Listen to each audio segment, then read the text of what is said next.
Students நம்ம already இந்த மங்கி and the crocodile அப்படிங்கிற லெசனில் நம்ம ஸ்டோரி பார்த்துருப்போம். ஸோ அதை இன்றைக்கி வந்து ரீட் பண்ணி பார்க்கணும். ஃபுல்லாக ரீட் பண்ண போகிறோம். ஸோ நீங்கள் ரீட் பண்ணால் தான் உங்களுக்கு ரீடிங் ஹேபிட் வரும். நீங்களும் உங்கள் புக்கில் ரீட் பண்ணி பழகுங்க. The monkey and the crocodile on the banks of the Ganga. A monkey lived in a rose apples tree. The rose apples were delicious. Deliciousna ரொம்ப டேஸ்டியாக இருந்திருக்கு அப்படின்னு. அப்புறம் பிளெண்டிஃபுல் அப்படின்னா பிளெண்டி அப்படின்னாலே நம்ம ஆல்ரெடி என்னென்னு பார்த்தோம் அப்படின்னா பிளெண்டினா நிறையா அந்த இது டெலிஷியஸான அந்த ரோஸ் ஆப்பிள்ஸ் நிறையா இருக்குது. While he was eating them obvious. அதுக்கு என்ன பண்ணுவோன்னா ஃபுல்லாக அது என்ன பண்ணுமா அது வயிறு நிறைய சாப்பிடுவோம். ரிலீஸ்னால் சாப்பிட்டு அது வந்து ரொம்ப சந்தோஷமாக ஹாப்பியாக இருந்திருக்கும். One day a crocodile came out of the river. The monkey threw down a few rose apples and said, "These are the best rose apples in the world. They taste like nectar." Nectar அப்படின்னா தேன் பார்த்துருக்கீங்களா? தேன் honey ஃப்ளவர்லேருந்து தேன் எடுத்துகிட்டு போய் தேனீக்கெல்லாம் தேன் கூட்டில் வச்சு சேகரிக்கும் பார்த்தீங்களா? அந்த தேன் மாதிரி இருக்குது ரோஸ் ஆப்பிள்ஸ் அப்படின்னு சொல்லியிருக்காங்க. The crocodile ate them and found them truly wonderful. The monkey and the crocodile became friends. And the crocodile took to visiting the monkey every day to eat the fruit of that wonderful tree and to talk in its shade. One day the crocodile took some of the fruit to his wife. "These are wonderful. They taste like nectar. Where did you get them?" asked the wife. He said, "From a tree on the banks of the Ganga." "But you can't climb the tree. Did you pick them up from the sands?" "No, I have a new friend who lives in a tree, a monkey. He throws them down for me and we talk." "Oh, that's why you have been coming home late. A monkey that lives on such fruit must have such sweet flesh. His heart must taste like heaven." ஹெவன்னா ரொம்ப சுவையானதாக இருக்கும். "I would like to eat it," said the crocodile's wife. The crocodile did not like the turn the conversation was taking. "How can you talk like that? He is my friend.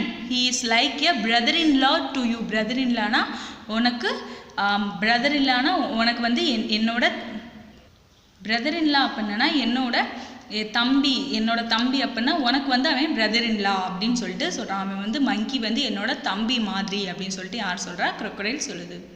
Next all of you take the next page. But the wife sulked அப்படின்னா என்னன்னா கோவப்படுறாங்க. என்ன பண்ணுறாங்க? அவங்க wife கோவப்படுறாங்க. And said, "I want his heart. Why are you so fond of this monkey? Is it he or she? Bring me his heart or hers, which is even better, or else I will starve myself to death." Starve அப்படின்னா நான் பட்னியாக கடந்து என்ன பண்ணிடுவேன்னு சொல்கிறான், இறந்து போயிடுவேன் அப்படின்னு சொல்லிட்டு யார் சொல்கிறா? அவங்க crocodileோட ஒய்ஃப் சொல்கிறாங்க. The crocodile tried his best to talk her out of her jealousy. அவளோட பொறாமையிலேருந்து jealousy அப்படின்னா பொறாமைன்னு அர்த்தம். And ill will அப்படின்னா என்ன அப்படின்னா எனிமி அதுலேருந்து பொறாமை, அதுக்கப்புறம் இந்த மாதிரி எனிமி மாதிரி பிஹேவ் பண்ணுறதுலேருந்து வெளியில் கொண்டு வரணும் அப்படிங்கிறது. Next but he could not. At least he agreed to bring the monkey home on his back for a meal. Next day he invited the monkey to go home with him. "My wife was heard so much about you. She loved the rose apples. She wants you to come home with me. If you come down from the tree and sit on my back, I will take you there." The monkey said, "You are a crocodile and live in the water. I can't even swim. I will drown." Drownனா நான் வந்து என்னால் swim பண்ண முடியாது. ட்ரவுன்னா நான் வந்து தண்ணிக்குள்ளே விழுந்துடுவேன் அப்படி சொல்கிறாங்க. Next "Oh no, I will take you carefully on my back. We don't live in the water. We live on a dry, sunny island in the middle of the river. Come with me. You will enjoy it." The monkey was persuaded. பெர்சுவேட்டட் அப்படின்னா என்னென்னா okay அப்படி சொல்லிட்டு அந்த மங்கி என்ன பண்ணிடுச்சு, அவங்க சொன்னதை கேட்டு அக்ரி பண்ணிக்கிடுச்சு. அதான் persuaded. And came down. He brought handfuls of rose apples for the crocodile's wife.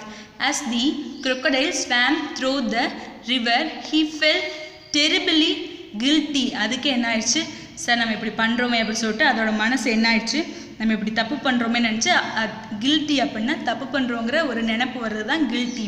His conscience அப்படின்னா என்ன அப்படின்னா இன்னர் வாய்ஸ், அதோட மனசுக்குள்ளே என்ன தோணுது அப்படின்னா நம்ம இப்படிலாம் பண்ணுறோம், நம்ம ரைட்டோ ராங்கோ நம்ம வந்து அதுக்கு சொல்லியே ஆகணும் அப்படின்னு சொல்லிட்டு would not allow him to take his friend home and let his wife make a meal of his heart without at least tell him what he was doing. So he said, I have not been quite straight with you. My wife sent me today to bring you home because she wants to eat your heart. That's what she wants, and I could not go against her wishes. Oh, is that what she wants, my heart? Why did you tell me this before?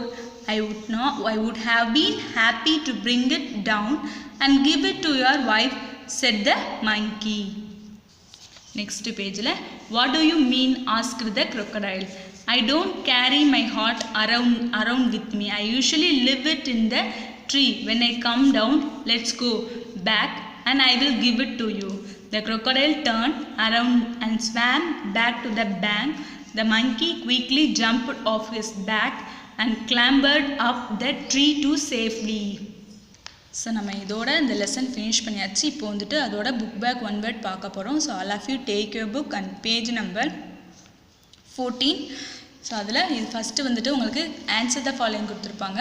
அதுக்கடுத்து second ரோம லெட்டரில் word study, fill in the blanks in the following sentences using the phrases in the box. உங்களுக்கு இங்கே phrases ஒரு 5 phrases கொடுத்துருக்காங்க. அது கீழே ஒரு 5 ஃபில்லப்ஸ் கொடுத்துருக்காங்க. ஃபஸ்ட்டு இது எல்லாமே என்னென்னு சொல்லிப்பாங்க. லிவ் ஆன் அப்படின்னா என்ன அப்படின்னா வாழ்கிறதுக்கு, உயிர் வாழ அப்படின்னு அர்த்தம். ஃபாண்ட் ஆஃப் அப்படின்னா பிடிக்கும் அப்படின்னு அர்த்தம், பிடிச்சிருக்கு அப்படின்னு சொல்லுவோம்ல அந்த இது. டாக் அவுட் ஆஃப் வெளிப்படையான பேச்சு.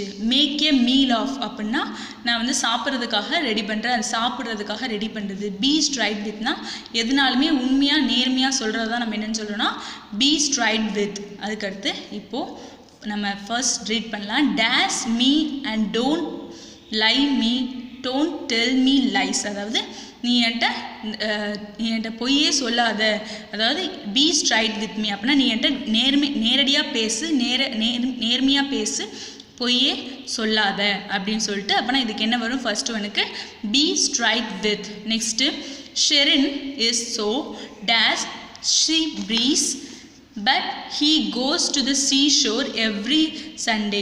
அதாவது ஷெரின்கிறவளுக்கு ஒரு பொண்ணுக்கு வந்துட்டு சீ ப்ரீஸ்னால் ரொம்ப பிடிக்கும், அதனால அவள் எவ்ரி சண்டே போவாள். அப்போ பிடிக்கும் அப்படின்னு வர்றப்போ நம்ம என்ன யூஸ் பண்ணணும், fond of, FOND, fond of. Next he has made a dangerous plan. அவன் வந்துட்டு எடுத்திருக்க ஒரு பிளான் வந்துட்டு டேஞ்சரஸ், ரொம்ப ஆபத்தான ஒரு விஷயம். பட் ஐ வில், அப்போ நம்ம இங்கே என்ன பண்ணோம், டாக் அவுட் ஆஃப் இட். நான் போய் அவன்கிட்ட வெளிப்படையாக சொல்ல போகிறேன். இங்கே வந்து நம்மளுக்கு 2 டேஷ் இருக்கும். So I will talk. அப்போ இங்கே ஃபஸ்ட்டு டேஷில் டாக் போட்டுட்டு ஹிம் அவுட் ஆஃப், இந்த இது 2ஆக இருக்குது. இதை வந்து டாக் அவுட் ஆஃப்னு இருக்கும். ஒரு டாக்கை மட்டும் இங்கே எழுதிட்டு நெக்ஸ்ட்டு அவுட் ஆஃப் இட்டை இந்த பாக்ஸில் போடணும். Next the lions live on the meat of smaller animals. Line வந்துட்டு எப்படி உயிர் வாழுது அப்படின்னா ஸ்மாலர் அனிமல்ஸோட இறைச்சி, மீட் எல்லாமே சாப்பிட்டு தான் உயிர் வாழுது. அப்போ லிவ் ஆன் போடணும் இங்கே. Next the cat caught a small bird and wanted to dash it. அதே அப்புறம் கேட் வந்து ஒரு ஸ்மால் பேர்டை பிடிச்சிருக்கு, அதை வச்சு என்ன பண்ணும், மேக் ஏ மீல், அதை வந்து சாப்பாடாக ரெடி பண்ணி என்ன பண்ணுது, சாப்பிடுது. ஸோ இது 5 D வேர்ட்ஸ் பார்த்துருக்கோம். நெக்ஸ்ட்டு என்ன அப்படின்னா மேட்ச் த ஃபாலோயிங். உங்கள் மீனிங்ஸ் கொடுத்துருப்பாங்க, அந்த மீனிங்ஸோட தான் வந்திருக்கும். டெலிஷியஸ், அப்போ டெலிஷியஸோட மீனிங் அப்படின்னா என்ன அப்படின்னா டேஸ்டி. நெக்டார் அப்படின்னா இந்த sweet liquid in flower. Plentiful means in large quantities. Obvious means clear. Sulk means be in a bad temper.